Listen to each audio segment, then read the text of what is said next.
All right, I'm back from my little vacay. I went to Branson, Missouri for the weekend. I got the front plate tabs welded on before. Hey, I'm trying to film a video here, dude. I got good parts. Wow. All right, restart. Moo messed up my video by being moo. But I got the front plate tabs welded in, and I'm getting ready to work on mounting the turbos. But a few goodies came in while I was gone. I even got some, I spent a whole bunch of money on my Amazon account, getting some new lights, a new tripod, all kinds of stuff, and a new GoPro to help me film better. So here's what I picked up. Got me some of these rods from that there guy, Brian Tooley Racing. Just your stock length rod, but boy, look at that. They've already got fingerprints on them from me touching all over them, but look at these bad boys. They're cracked right there, so that way all of them fit perfectly together no matter what. But you got to keep them on the same rod. You see that? They're broken. They make these and then they break them. Yeah. You see that? Yeah, right there. So yeah, so that way come apart. They fit perfectly back together. It makes them stronger, I guess. And then I got my Racecraft front end mounting kit that I'll be doing a whole video on how to mount your fiberglass front end.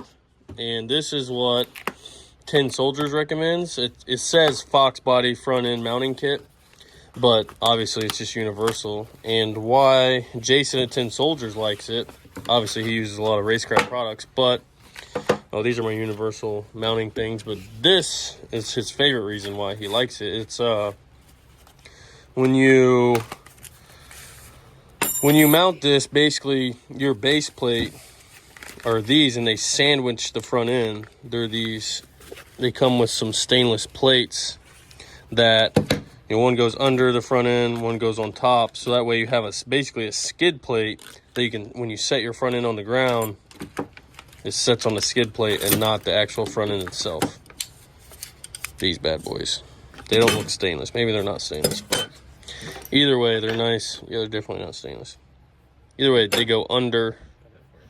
Wow, it's a tube cap. So yeah, these, you put these on top, and then these go under, so that way when you set your front end on the ground, these are what sit on the ground, not your fancy fiberglass front end. So comes with the tubing. We like to keep stuff nice here. Yeah, we do. So I got these bad boys, which go, these go to get these guide your tubes into sliding into these, and they're adjustable, all that. I'll explain it all in depth when I do it, because I don't really know what I'm doing right now, so I have to explain it as I go. Explain it as I go, basically, as I learn. As we figure it out. As we do everything else in life. That's good, because I'm about to order. You're going to scratch the table, dude. Shoot, dude. What the heck, man? Shoot. Hey, don't forget that's there. Wow.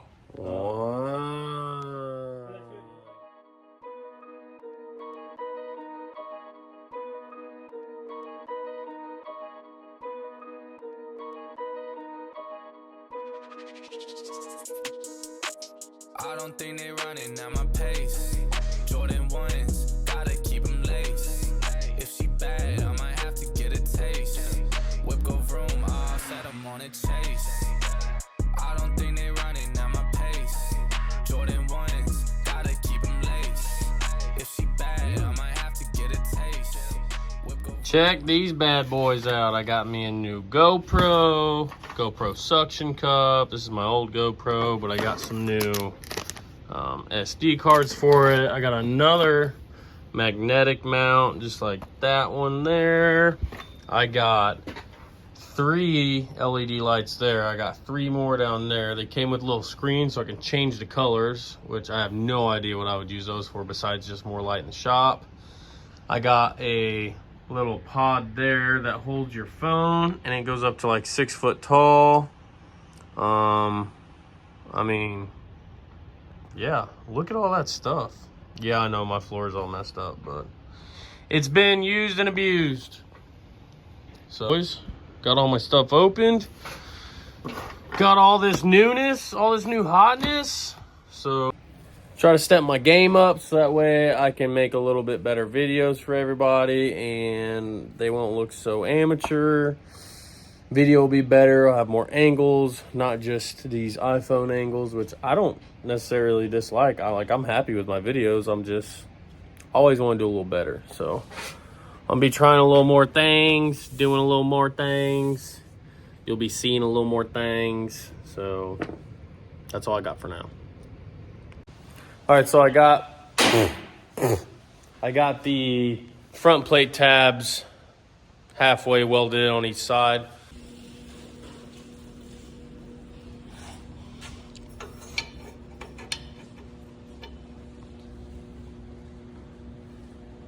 Boom shakalaka. So I'm going to bolt the headers back on, and then I'm going to show you guys how I would mock a turbo up, you know, turbo placement, all that, as if it's a little harder for me to show you on this car because my hot side's already done and I'm going to use that to locate my turbo, but I'll explain the steps that I would go through when mounting a turbo and why I would mount it there, how I would hold it in place, all that stuff, because unlike the rest of what I've done, I actually know about turbo kits because that's what I love doing, and that's really where my passion and stuff's at, is the tubing and the piping and the creative and that.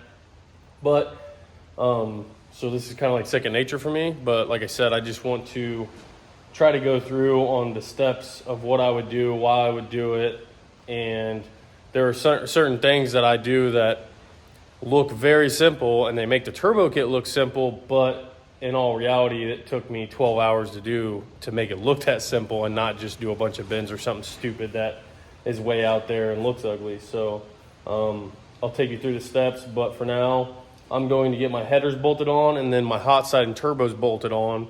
That way the turbos are in place and I have a reference to show you why I would put them there, where to put them, and how to mount them, all that stuff, etc., etc. So I'm going to get to work on that, and that's what I'm going to be doing tonight, is mounting the turbos and then getting a baseline for where the downpipes are going to go. I know where they're going to go, but how I'm going to route them. And then also, I'm not starting on my firewall yet because I need to put the turbos where they're going.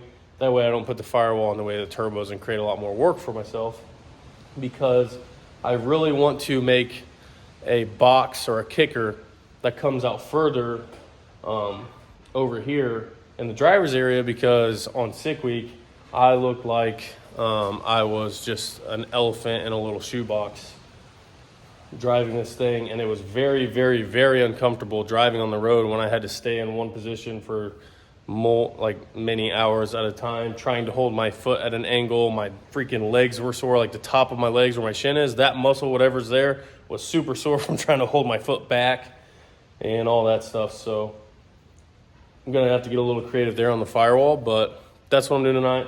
So here we go.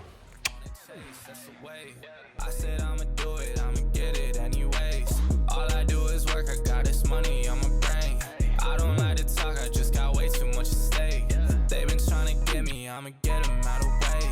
I said I'ma do it, I'ma go and get it back. We got in a whip, then I went and hit the dash. I've been thanking God for this life that I done had. I don't need opinions, dog, I only need a facts. What's real, dog? Sitting still, dog. They in they feels, dog. So this is where I ended up, and I'll tell you how I ended up here, and it's all about measuring. First, I'm going to tell you how it may not look like they're symmetrical, but they actually are in the same placement as one another. It's just when I screwed up, I'll have a story to tell you about my wastegate reference, but I blew two of these turbos up because I literally had that gate pinned shut and was maxing this turbo out and probably backfeeding this one. I don't know how that works, but either way, this turbo has a different front cover because I blew one up. This one sticks out I think, a whole nother inch than this one. So it's hard to get a real measurement, but I measured to the shaft nut on the turbos and they are symmetrical. So first things first, I measured height, which I can adjust the height by leaning this pipe forward and backwards and clocking this upwards and backwards. And this would be the same thing that you would do if it was on an engine hoist. Engine hoist, you don't have to clock this pipe because you don't have this pipe yet probably. But I normally use an engine hoist to set these. But either way, how I got them symmetrical, like I said, I'm going to start there. Sorry for confusing you if I did. I measured from the bottom, this frame rail here. Measured from the frame rail down there. So set that there. To the bottom of the housing, it's like 15 3/4. So I went over here, measured to the bottom of this housing.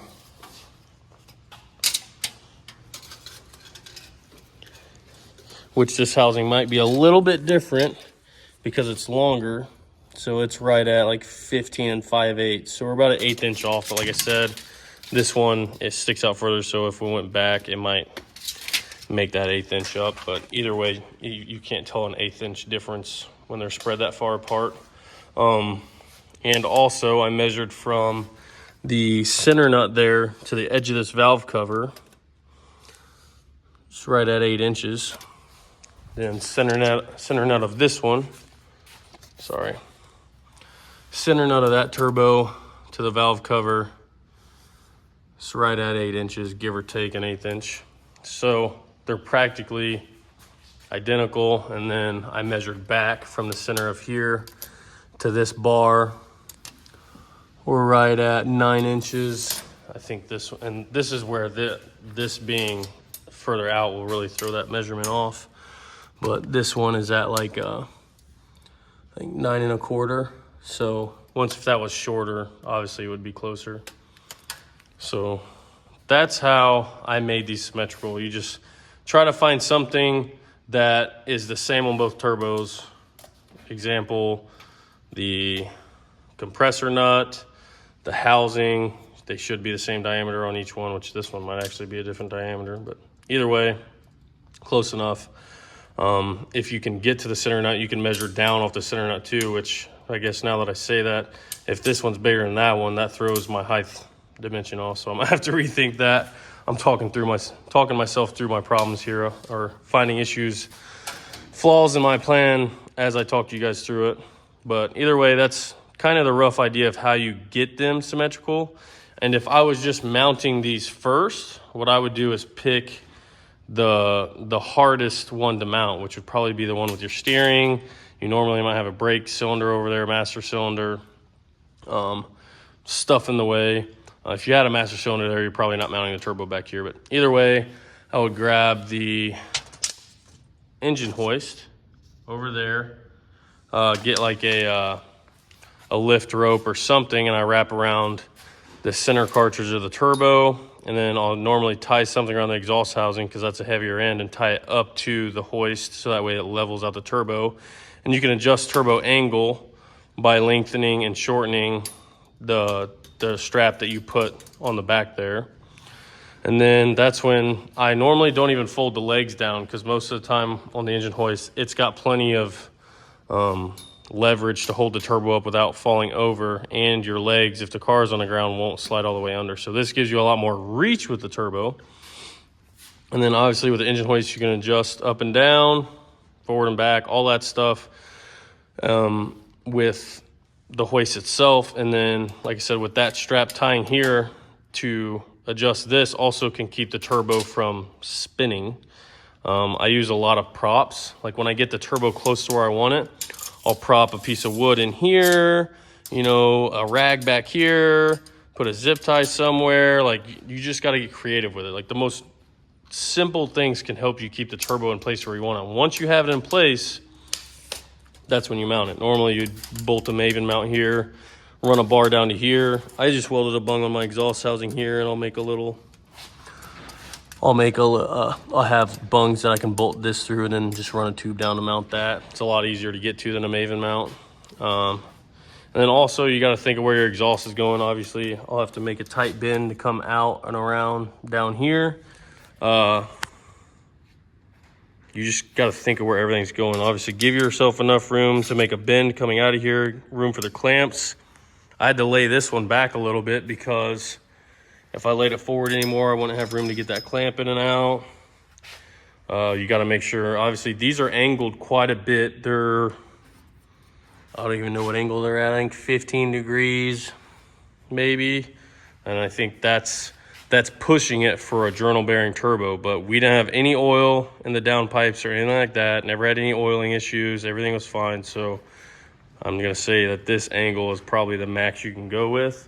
I had them at more of an angle on my Malibu, and I had smoking issues. So I never cared, obviously, but it probably shortens the turbo life expectancy a little bit.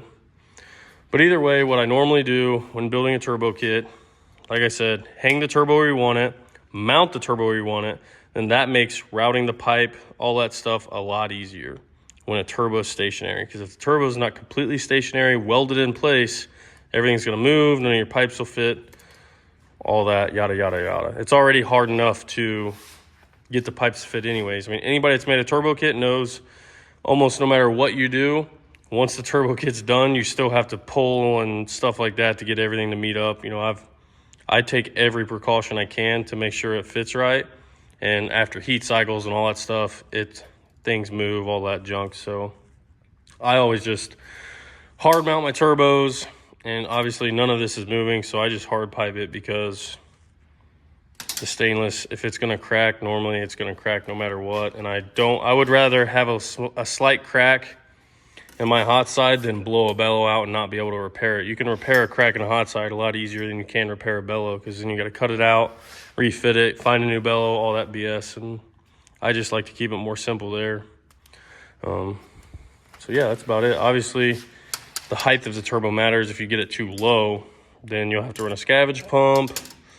You got to make sure you have enough room to get your oil line out of there and not be too close to all this. My oil line runs back. You don't ever want to run the oil line forward. If you run the oil line forward, then it has to try to fight inertia or G-forces to go forward and drain. It's going to puddle in your line here, and then it'll smoke. Blow past your bearings. And that's pretty much it for now. Like I said, I'm just going to run. I always like welding bungs on stuff. Like I said, the Maven mounts are good. They're a great idea. They work well, but they're for something that is never going to be worked on. And obviously my car gets worked on a lot, so I don't want something I have to really get under here and take everything off to unmount the turbo. I'd rather just undo one bolt here and then be done with it. So that's how I start to mount the turbos. So let's go over it real quick in case I haven't been clear enough. Get the turbo or turbos where you want it with an engine hoist and a strap. You can, like I said, you can tie a strap around an exhaust housing to even out the turbo, because obviously it's going to want to swing down. So tie a strap from the exhaust housing V-band up to the engine hoist. Get it where you want it. You don't have to fold the legs out on engine hoist because it's strong enough and has enough leverage to keep the turbo out without falling over. Get the turbo where you want it. Use props, 2x4s, cardboard, rags, like everything works to hold it in place. Zip ties, you can put a couple zip ties around something to hold it where you want it. Like, just get creative, tape it, do whatever you need to do. And like I said, measure, make sure it's where you're at. Get it to stay there. Then as soon as you get it where you want it, weld it. Weld a mount to it, get it mounted so it's not gonna move again. Get it solid, and then once it's solid, run your hot pipes, your wastegate, make sure you're not going to be in the way of your oil line, make sure you have room for your oil line, and then I always pretty much do the cold side last, because the aluminum is the easiest to work with, it's the easiest to transition, all that stuff. So it's pretty simple if you break it down. Sometimes when you get twin turbos, I got the Icon throttle body to where I just have 2 V-bands on my throttle body with the billet adapter they make. Sometimes you got to make a pretty trick transition like I did here. Let me see if I can get up in there. Oh, there she is. See, I had to transition 2 into 1 right there, and it got, sorry, I hit the wrong button, but I had to transition two into one right there, and it got pretty wild. I've posted pictures of it, but when you're not doing stuff as simple as this, it can get pretty tricky. So if you guys have any questions about turbo kits, mounting, where to run stuff, how to run it, you can always comment, ask me anything you want to ask me. As for now, I'm going to mount these dang turbos here, and then I'm going to start on firewall. And then after firewall comes probably front brakes, finish the steering. I might redo the seat a little bit. I don't know. We got a whole lot to do, so there's plenty on the list to do. Oh, after the firewall, I mount the front end, so that way that's mounted. And I can put that on and off for reference if I need it for reference for like the downpipes and all that stuff. So, like I said, plenty of stuff to do. Once I get the front end mounted, then I can make my core support that's going to be removable with the radiator and the fuel cell and all that. So, no shortage of work here. So, I'm going to keep going on getting these bad boys mounted, and then we'll go from there. So, come on with it.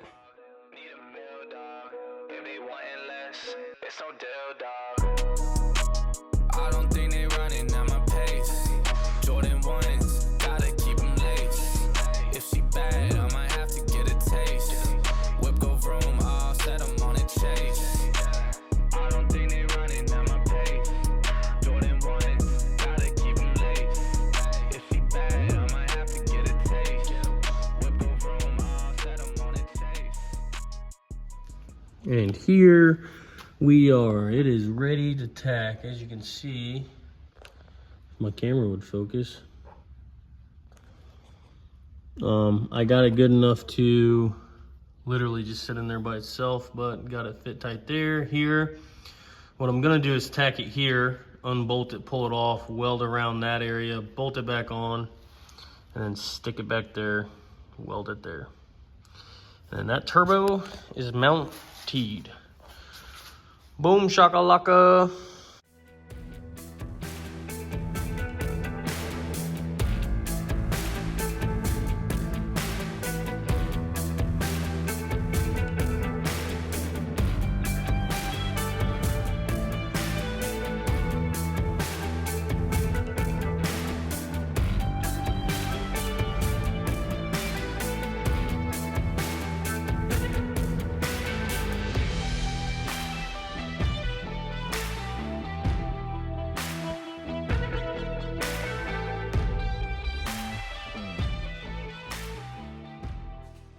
One turbo officially mounted. So on that 3/4 tubing, I used, I think this is 045 ER70S, because it's a lot harder to make the 16th that I normally use ER70. It's hard to get a nice puddle with that because you got to get the tube so hot, and then you overheat this small tubing. So I'll show you how little my dimes are on this tubing, because you don't want to get it too hot. So you got to use a smaller rod, and I turned my welder down to 90, but I bet I was only using like maybe 60. So here's the welds.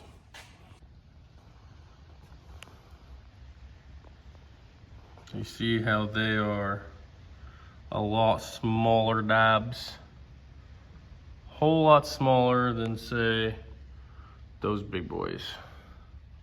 Very much smaller. So, yep. One turbo is mounted. Mounted turbo. Turbo mounted. And just a word of advice, if you're going to use fancy bungs like this, make sure you have two of them that are the same length, because the only other bungs I have are this, that are, I think, an inch, or like an inch and a half or inch and a quarter long, and those over there are 1 inch, I believe. Which nobody, I don't think, will ever notice. So all you guys will know, my little dirty secret on my car, I have two different bungs on my turbo mounts. But I don't care. Both turbos are mounted where they're going. And now I can call it a night and go get some dinner and some food. But next thing's next is I'm gonna call Race Parts Wade, get me some some flanges for my downpipes, so that way I can put a 90 on here and figure out where that's going to go. I think I might run another bar somewhere to do a kick out and all that for my firewall. But I can start adding firewall now that the turbos are mounted and I know where they're going to be. So firewall comes next. After the firewall comes downpipes and comes cold side and brakes and fuel system and water and intake and all the good stuff. So that's where we're at for tonight. I know it's not much, but it's honest work. Turbos are mounted.